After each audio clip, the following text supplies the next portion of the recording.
Look, we got to talk ACC. I know we got a little bit sidetracked again, but there's a lot going on. Throw up the prices for, I think first up is Pittsburgh. Is that who we had? Excuse me. I'm getting ready because we're going to go 4 teams today, 4 teams tomorrow. That'll wrap up the ACC, and then Friday, hopefully we can do a recap with Ray. By the way, Ray G, he's going to be doing his new show. Maybe we'll throw a promo at the end of our show and let people know where they can hear him and at what time. It's in the morning because the show's called Wake Up with Ray G, so I'm assuming it's an early show. It's a good assumption. One thing I want to recap from yesterday, I'm getting serious now.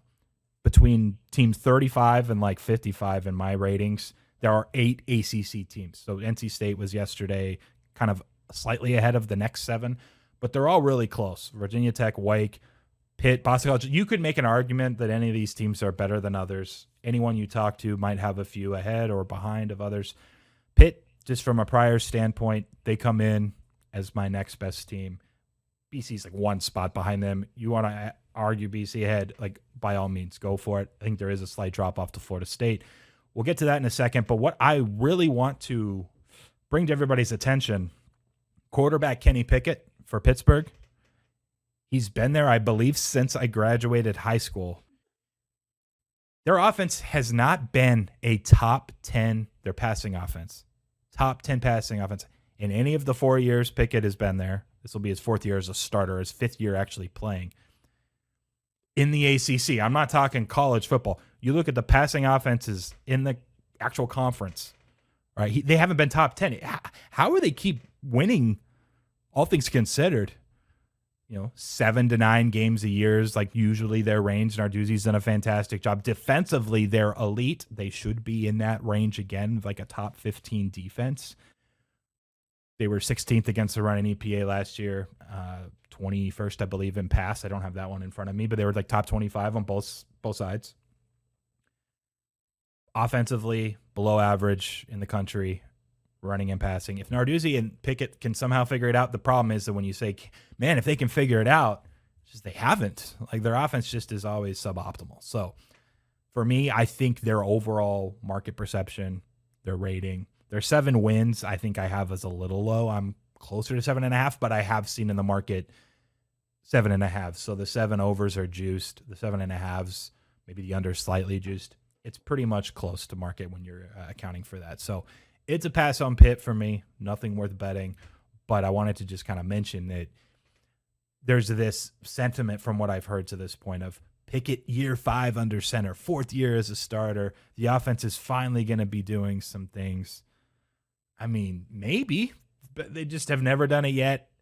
Like he drops back and just isn't as accurate as other guys. And I think his PFF grade was like sub 70. His big time throw rate's 2.8%. That was below average in the country. He doesn't turn it over a ton. That's why they can kind of win games with the run game, lack of turnovers defensively. But it's just not a team that I think has a very high ceiling. Boston College, on the other hand, who has been getting hyped, also has win totals in the 7 to 7.5 range. They're like the reverse. I'm not sure if you were able to watch Boston College football at all last year. It was a weird COVID season. Hafley, is his name Jeff Hafley? Let me double check. Yeah, Jeff Hafley takes over. He was a defensive coordinator at Ohio State.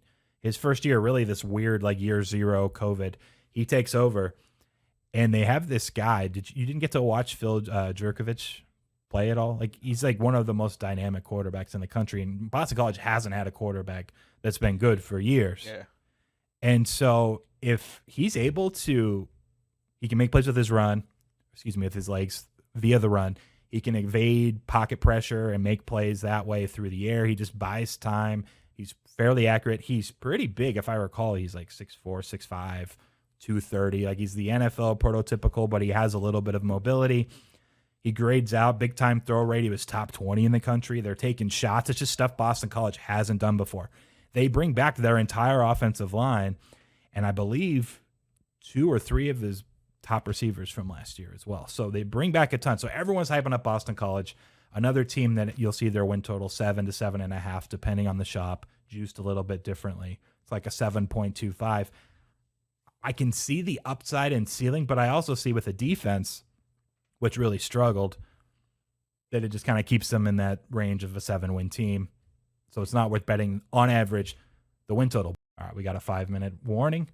Let me just double check before I go to Florida State and Virginia to close this off that no one's DM'd me a shot of them at the Wendy's drive-through. Middle finger. Nope, nothing. Okay. Florida State, Mike Norvell, similar thing. His year 0, COVID taking over, coming over from Memphis where he did a fantastic job. It was ugly, man. There was one bright spot, and it was they graded, I think, 4th in EPA per rush offensively, which actually makes sense. I'm not sure if you've noticed this. Have you watched Memphis games? I used to think, oh, well, man, it's probably just the defenses they're playing. Memphis, Norvell, and then last year, Florida State, they were awful, horrendous through the air and on defense, but 4th in rushing the football. He created, and I just remember the Memphis games, and he's had a few running backs go to the NFL. They create these like outside zone read plays that are just explosive as hell. Like somehow Memphis would just break these 50 to 70-yard runs all the time. Florida State, overall, same thing last year. So if they can get some sort of quarterback play from Mackenzie Milton, who severe injury a few years ago, he's been taking a few years off. He's taking over most likely, I think, under center. If he can just be somewhat what he was at UCF, combined with this run game, combined with just the fact that their defense can't be worse. I know they lost some NFL talent. It was just a weird year 0. I do like the 5.5 a little bit. I think Florida State on average is more like a 6-win team. I think the 5.5s are a little bit low.